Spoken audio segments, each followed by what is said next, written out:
Ciao guys, I am Michele and welcome to our channel.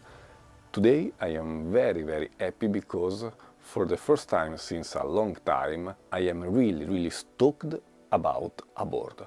In this case I am speaking about the Indiana 7.6. It is a downwind SUP foil board. We are using it in WINGFOIL but also in SUP foil. And I have to admit that since I live in a place where there is not a lot of wind, thanks to this board I had the possibility to go out in the water 3 times more often than using a regular board in WINGFOIL. And I have also the possibility to use it for flat water foiling and SUP foiling. In this case I am using this board together with the Indiana 1396P hydrofoil.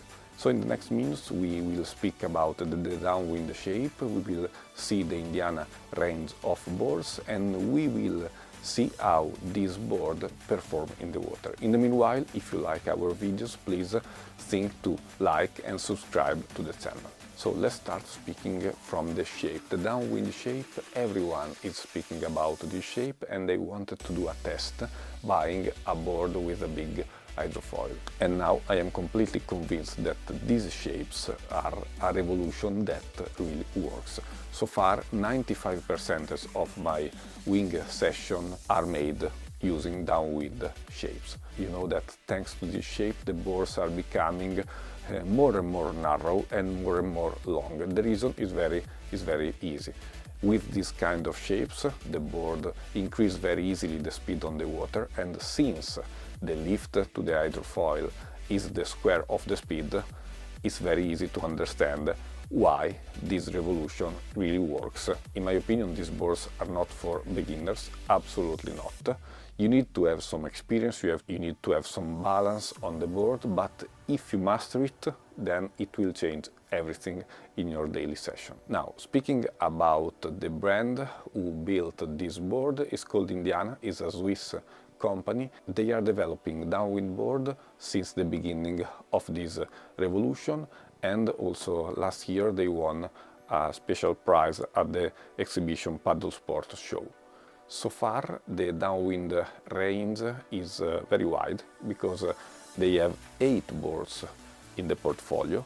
The smaller ones are 7.6, then 7.2, 7.4, 7.8, 7.0, 7.6, 8.4 and 8.8. In this case I am using a 7.6 who has the following dimensions. So length 7.6, wide 20 inch, width 580 and volume 112.5 liters. The shape has been developed by Gunnar Binjas, which is a shaper and a rider in WINGFOIL and kitefoil, and the goal of this shape is to have a board that maximizes the glide in the water and an easy pop-up. The construction is sandwiched with carbon and fiberglass. On the top of the board we have a big pad with a crocodile skin, and the grip is very good and is absolutely not aggressive with your feet. Board is strapless, so we don't have any insert for the straps, and there is not any handle, neither in the top neither in the bottom. And in my opinion this is probably the only missing feature that I feel about this board. But I think it has been a strategic choice in the construction, because each handle adds several hundreds of grams of weight, and if you want to create a very performance board, much probably that weight could be saved. We are using this board with WINGFOIL in light wind and with SUP foil. And now I would like to split the two disciplines, starting from the WINGFOIL in light wind. Long story short, this board became easily one of the best boards we are using in WINGFOIL, and we are using it with several hydrofoil, starting from the bigger one, Indiana 1396P, then Fanatic high aspect 1750, then f4 1400, and with several wings, starting from a Sroka 5 meters, then Duotone Slick 5.5, then Reptile Bora V2 7 meters.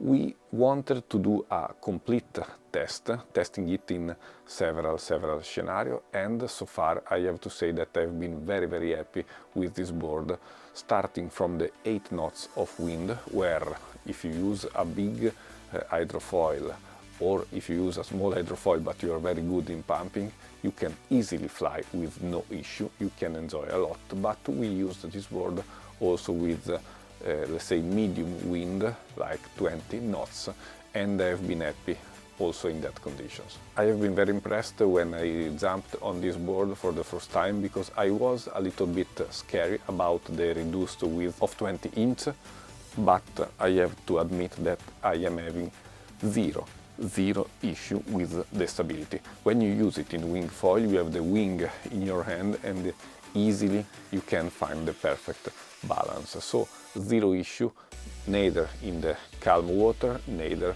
between the waves. And it's very impressive because when you have, I don't know, 6 knots of wind, you have the wing in your hand, simply putting the wing a little bit downwind and you start feeling a little bit of pressure in the wing, and then you have a look to the board and the board is moving. So it's impressive because this board moves almost by himself. And then at this point you start pumping with the wing and with the legs, and then in a few pumps, according to the size of the hydrofoil, the intensity of the wind and your ability to pump with the board, you fly. It's impressive because I can really fly in less than 10 knots without an issue. And moreover, if you want, you can also use a small foil, and in this case you could also increase the speed of the navigation, because smaller foil means less drag, you can go faster, and then thanks to this board you can really increase your speed in the water using smaller foil. If the width is not an issue, never, I have to admit that this board is long 7.6 feet. Width is good from one side because the board can easily glide in the water. From the other side, this board is not short like my typical wingfoil board, which are long 4 feet. In this case we have 7.6. And at the beginning I had to use a few sessions in order to adapt to this, because if you go in flat water you have zero issue, but if you go out in the sea and there is some swell, it's possible that the waves that are coming in your direction could touch the front of the board if you are not flying enough high.